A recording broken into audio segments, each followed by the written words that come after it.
This season of Truly Independent is supported by the Help Them See Foundation. Help Them See is a nonprofit dedicated to supporting feature films that inspire faith, hope, and connection. By partnering with filmmakers, the Help Them See Foundation brings meaningful stories to life and shares them with audiences worldwide, making a lasting cultural impact through the power of cinema. Learn more and discover how you can be part of the movement by visiting helpthemseefoundation.org. Welcome to Season 3 of Truly Independent. I'm Garrett Batty alongside my co-host Darren Smith. Each week, we'll go in-depth with guests, industry experts, and we'll even share our own experiences, all with the goal of demystifying the independent film process. This season, it's all about the script, from the first spark of an idea to a polished final draft, breaking it down for scheduling, budgeting, and ultimately shooting. We'll walk through every step it takes to get from page to production. Welcome to Truly Independent. Hey, man. Darren, how are you? It looks like you got the memo to today's Casual Monday or Hoodie Monday. Yeah, Hoodie Monday. I'm sporting the Steady C4, our friend Charles Eunice's brand there. Shout out to Charles. It's my favorite fitting sweater, so I wear it when I want to feel comfy. Oh, good. You deserve it. We're just getting back from a long trip, not a long trip, but quick trip to NRB. Yeah. And so we have a lot to talk about, but it is nice to be getting caught up with work here at home, or I guess work here at the home office. Yeah. Yeah, that was a whirlwind trip. We're going to talk about NRB today. We're going to talk about film festivals today. We're going to talk about what do you do when events that you have scheduled need to be canceled. We can cover all the things that are happening in real time in our lives right now. So why don't we start with NRB? You and I went to the National Religious Broadcasters Convention last week in Nashville, Tennessee, at the Gaylord Opryland, which feels like a Disneyland inside of a mall. Like that place blew my mind when I walked in. There were waterfalls and people riding a boat in a river in the middle of the place. Like, what? Yeah, I was amazed. It was one of the coolest convention centers I've ever been to. Yeah. And somebody was saying something like it's the biggest indoor convention center in the United States or something like that. I mean, and I would believe it. Yeah. I don't need to fact check that. I just go, yep, that sounds accurate. It checks out. I got lost trying to find the restaurant for dinner in a place that has signage and maps. Okay. I don't know. What does that say? What does that say about you? I know. No, I can understand that. It was definitely a lot of walking, but a very well attended conference. My goodness, a huge showroom floor and multiple auditoriums full of industry related topics and trainings and breakout rooms, and they had a pitch session going. So it was they had screenings happening in different rooms. I was able to sneak in and see a sneak peek of The Chosen and other upcoming films. So it was a lot going on. It was great to be there. Yeah. Basically, the entire faith-based media industry is gathering in one place for a week.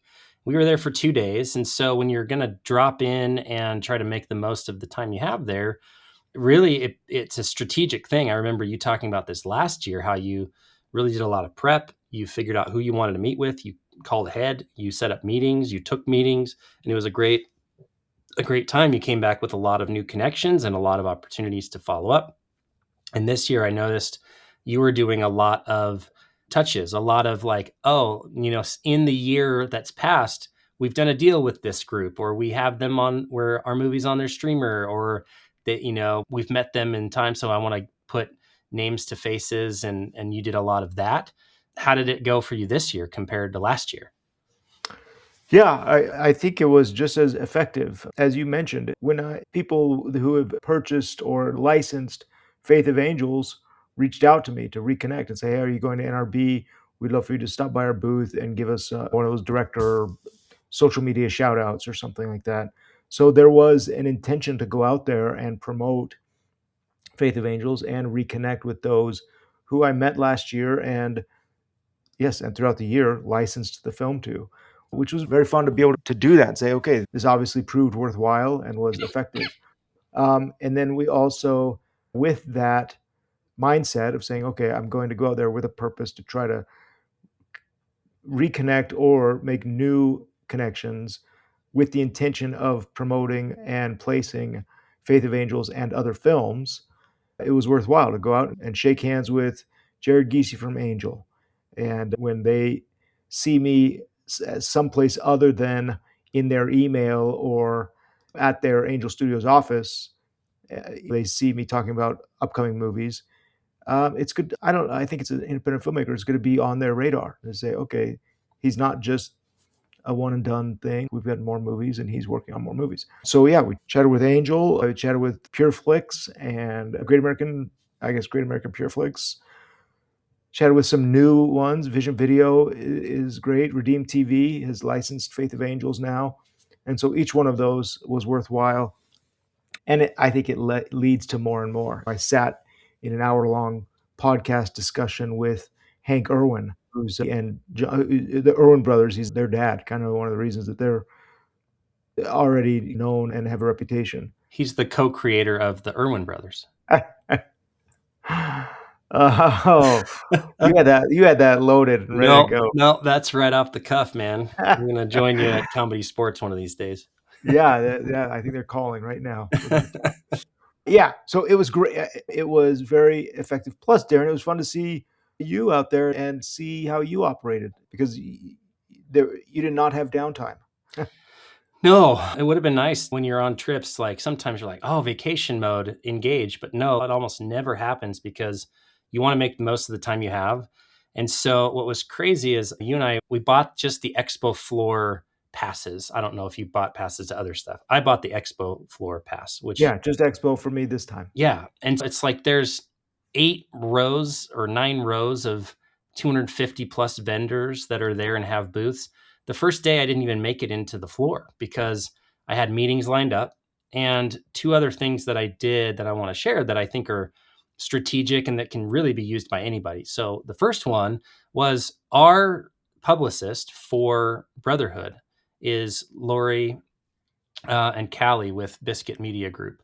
And they are crazy connected. They've been going to NRB for decades, I think.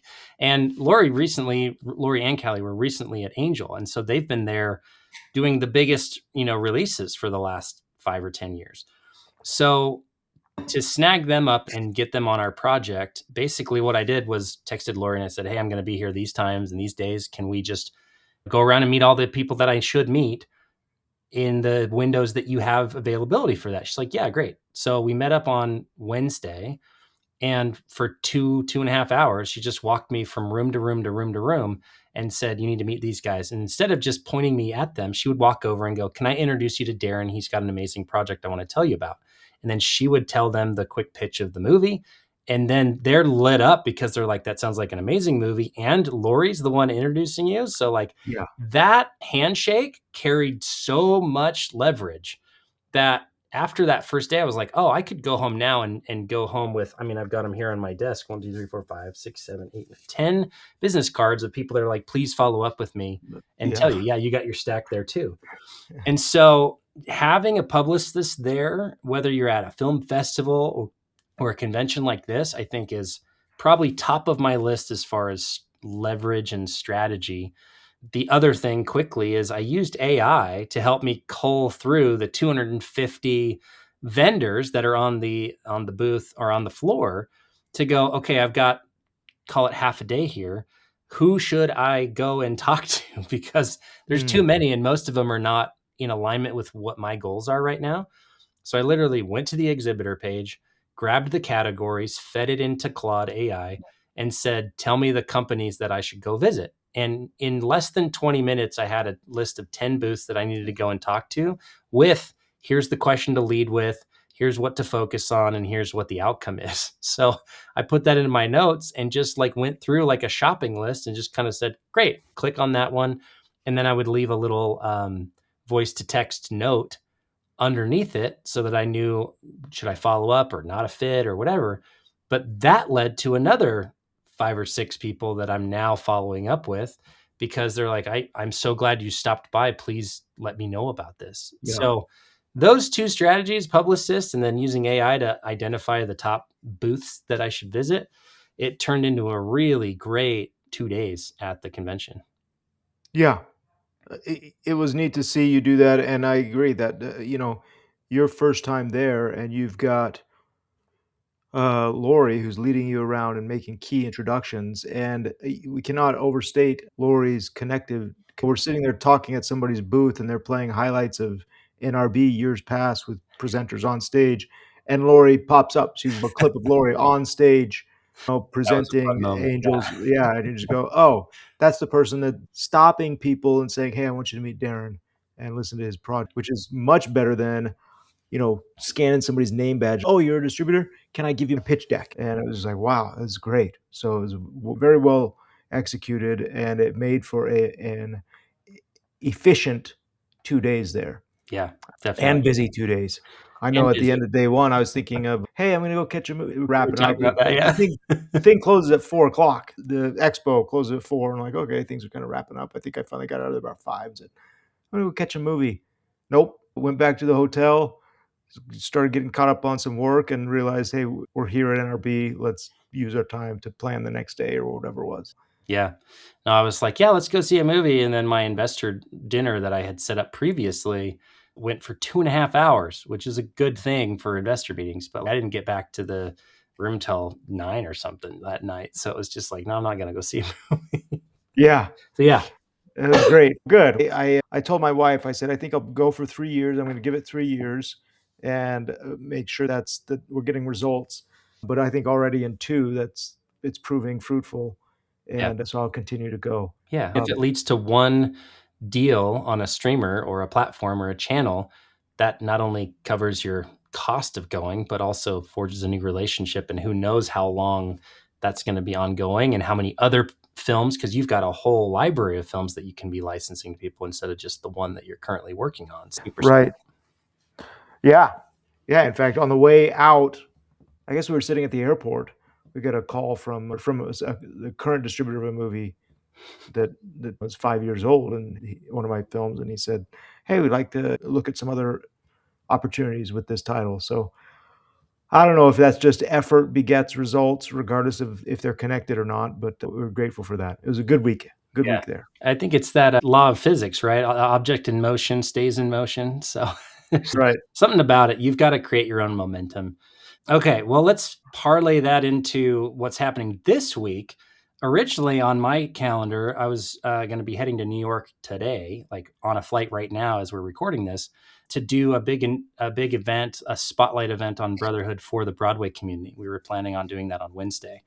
But a huge storm came through yesterday and today, Sunday, Monday, and kind of shut down the East Coast. So flights got canceled, and Broadway is closing on Tuesday night, and just everything was kind of working against us pulling a big event together with 30, 40 people. So we ended up canceling / postponing that event, to be determined when that'll happen again. But it freed me up to do the thing that we love to do every year, which is go to ZIFF, the Zion's Indie Film Festival, which is taking place this week. Right here in our own backyard in Mm-hmm. Orem, Utah. Michelle and Marshall Moore, who are friends of the show, are putting on their 25th. It's the 25th anniversary of ZIFF, Crazy. of that festival. Yeah. And it's had several evolutions throughout that 25 years, but I've attended probably since year 6, and just loved it. It's a great festival. Opening night tonight, we'll be there to celebrate. Rob Diamond's got a new movie there, and more just to make the reconnect with the Utah independent film market, which is a wonderful film family. Yeah. I think it makes sense to tie in what we were talking about with NRB into the film festival circuit, because, like, we're up and running. We're into February of a new year. Things kind of kick off every year with Sundance, and we just got through Berlinale and EFM that happened over the last 2 weeks.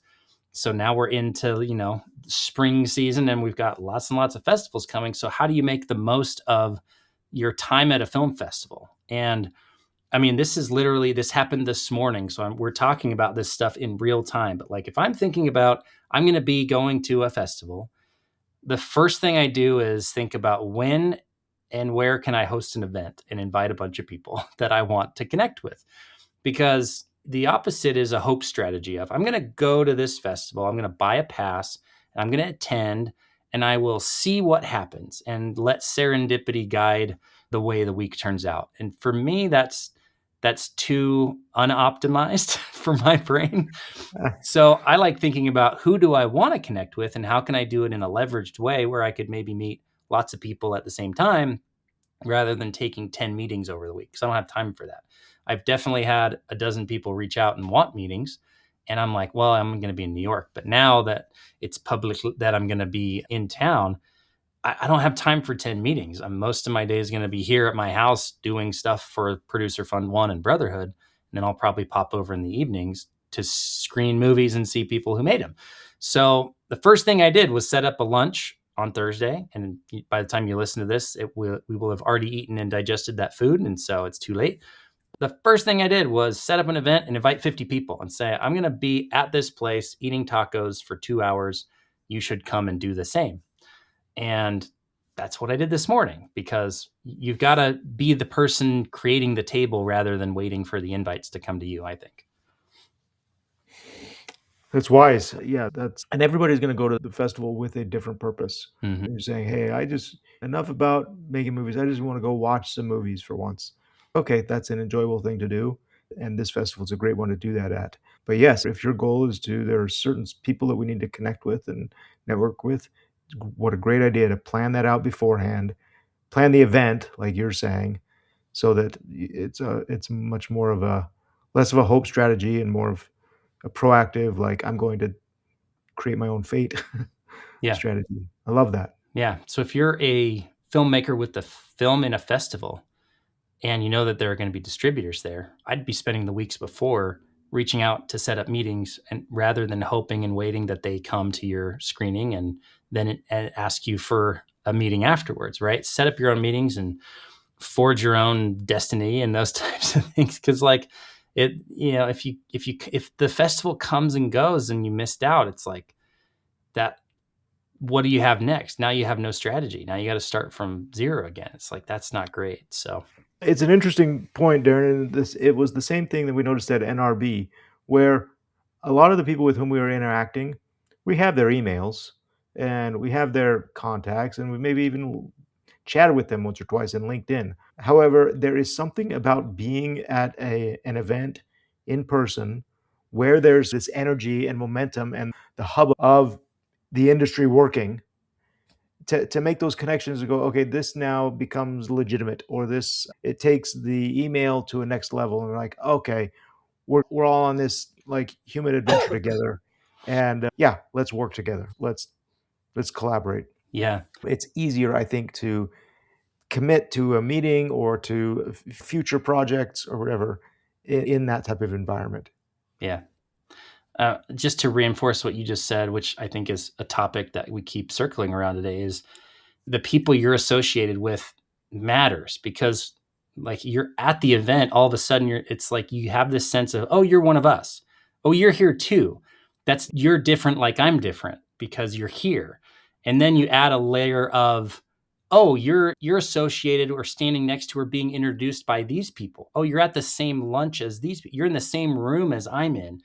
Those things matter, right? If you're in the, I don't want to call out names but if you're in the big room upstairs instead of on the expo floor downstairs, those are different rooms to be in. If your publicist is walking you around, that's different than you knocking on doors and handing out your business card or your one pager. Another thing that happened at the event, which was interesting and kind of reinforces this point, is I had this long lunch with an investor, now friend, on Wednesday night. I bumped into him on the expo floor the next morning. He said, oh, Darren, come here. I want to introduce you to somebody. So he comes over and introduced me to somebody that I was going to meet with later at the booth. And I'm like, oh, that's perfect. But because this guy is introducing me, they actually spent 5-10 minutes with me on the floor, whereas I would have been waiting in line to get my turn to give my little 30-second elevator pitch at the booth. The difference in the positioning of those two options is massive. Night and day. Night and day. And so there's a difference. And so the more you can craft those opportunities and those experiences, the better off it's going to go. I like that approach at festivals too. At Zion's, one of the great things, and I think we've been doing this show long enough that we've mentioned Ziff before and talked about our experiences there. But I get very excited to introduce other filmmakers to distributors and be that bridge. So it's not, I made a movie and I'm hoping to try to find a distributor. It's, oh, so I saw your movie as a screener to be submitted for ZIF. I'd love to introduce you to whatever it is, BMG or Candlelight or whatever distributor is going to be here at the festival. Whether they pick up your movie or not, it's a good contact to have. And let me be that bridge for you. We set up a time and we find the distributor when we're there, or set up a time with the distributor too, and say, I'd like you to meet this filmmaker. Yeah, it's one of those, and anyone can do this, where you can go, oh, hey, so-and-so I know, I'm talking to so-and-so, hey, come over here, I want to introduce you to. You can just do that at festivals, even if you're not the most connected person. You might just have one or two times you do that, but doing that increases your kind of, not value, but your leverage, your positioning in that environment. And people remember that. People really are grateful for being introduced to cool people, because they're just like you are, going, who should I meet and who should I talk to? And I want to make sure I'm having the right conversations that are going to help me with the things that I care about. And so the more that I know what you're up to, Garrett. So if I'm there and I'm talking to somebody, 100%, if you walk by, I'm going to go, Garrett, do you know so-and-so? And if you do, then great. And it can be a 30-second conversation. Okay, I got to go.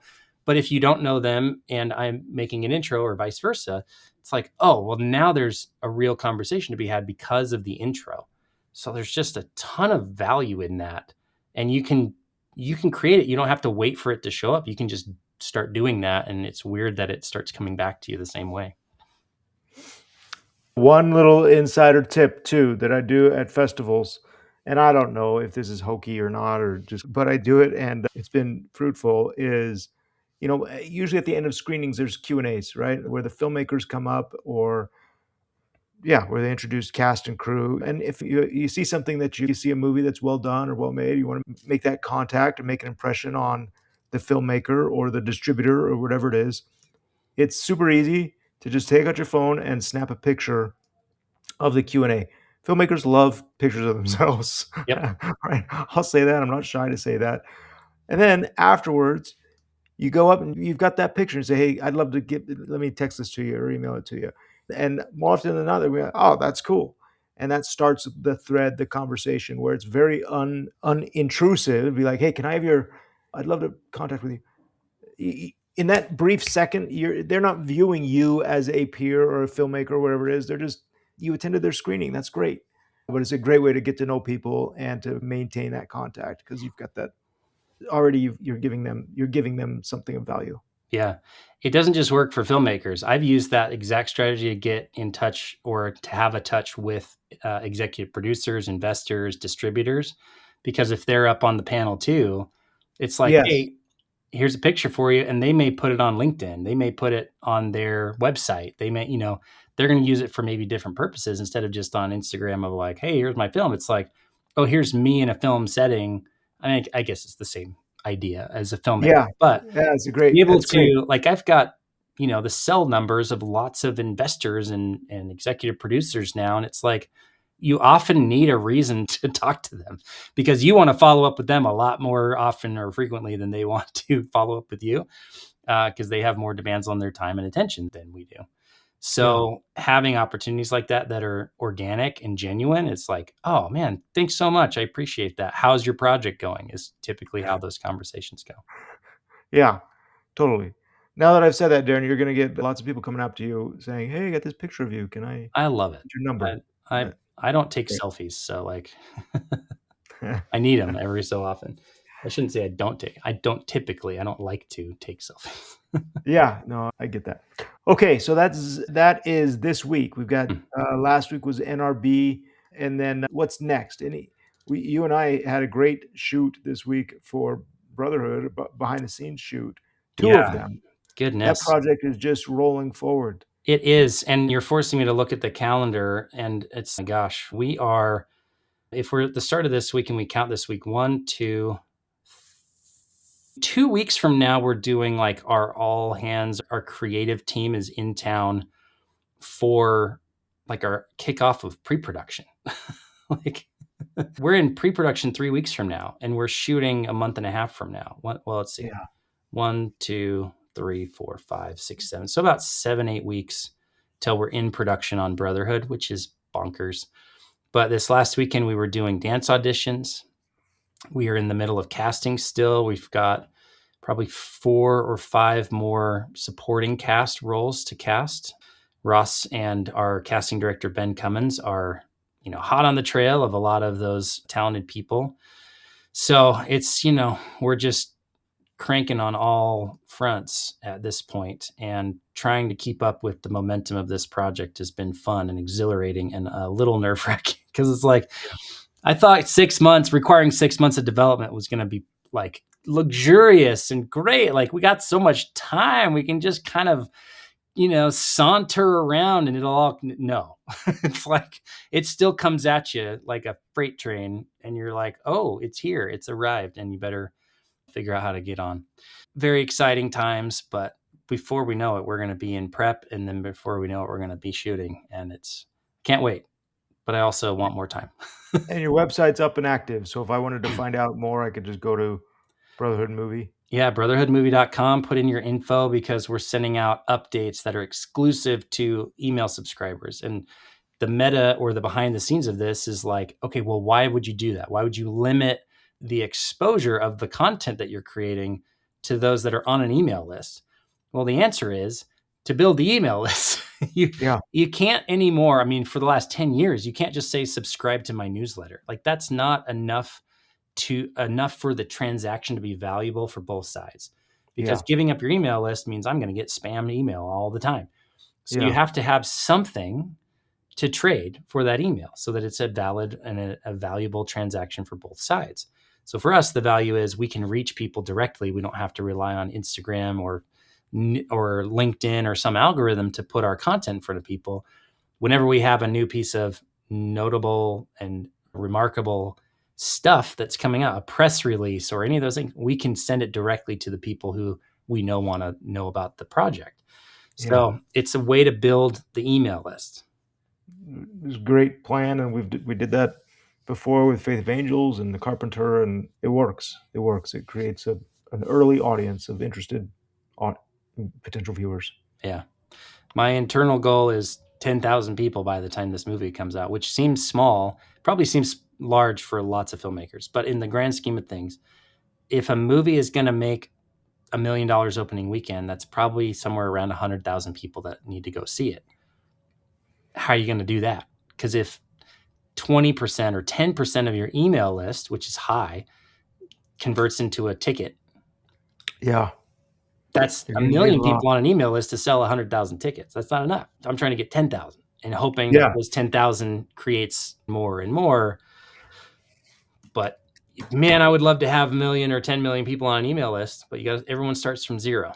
So Craftsman Films and Brotherhood are building at the same time from zero. I love your math on that, and I'm going to do some math, because what you're saying is really fascinating. Even if you have an email list of 10,000, you go, okay, what percentage is going to go to the movie opening weekend or even over the course of the run? You look at Angel Studios, their subscriber list is 2 million guild members. So these are guild members that are people actively like paying, whether they can't unsubscribe or whatever it is. They're actively paying monthly fee to be a part of Angel. So we're getting the emails, getting the promotions. And so you do the math on that and you say, hey, 2 million, where their last movie just opened at, what did it open? 7 million on its opening weekend or something. Mm-hmm. So you go, what percentage of that list then is going to that opening weekend box office? And it's a far cry from what it could be. If you got 2 million subscribers, that should be a $20 million opening weekend. So Yeah. what's that? So they had about 600,000 people show up, 600,000 tickets. Yeah. Divided by 2 million is 2, 1, 2, 3, 4, 5, 6. That's 30%. If you attribute every single ticket sold opening weekend to their list of guild members, the 2 million that are on their list, that's 30%. Which is a big attribution. I wouldn't do that. I I wouldn't wouldn't either. say, oh, you have And to I be a also government know that agency. their email list is 10 times that. So if you say 20 million, that's a 3% conversion rate, which is more accurate. That's pretty Yeah. standard. So Yeah. 10%, like I said, that's high. Like a 10% You're going to conversion need a rate is big a list. very engaged list. So assume it's going to be between 2 and 5% that convert, even on your email list. So again, the numbers are crazy. If you need 1 million people to show up, you're going to need 20 million people on an email list. I don't know any filmmaker that can do that besides Mark Fishmom, Markiplier, who can get, a large percentage of his 38 million subscribers to show up. That's an Yeah. outlier. You can't rely on that. I don't know any other filmmaker that has millions with an S on an email list.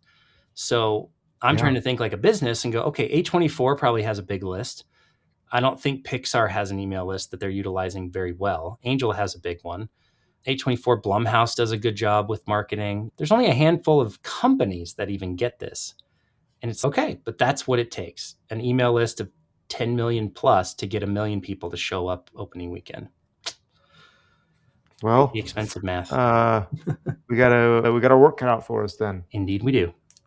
We're But building our list through the Help Them See Foundation. there you On go. Wednesday, we meet with our marketing team, our marketing, I guess, agency. Is going to help Nice. us focus on building that list, and we'll be doing monthly read-throughs on different projects. Amazing. The first of one, I guess, we did our first one for the Pearl, and that has been funded through donations. So now we will do one next Monday for a series, American History series.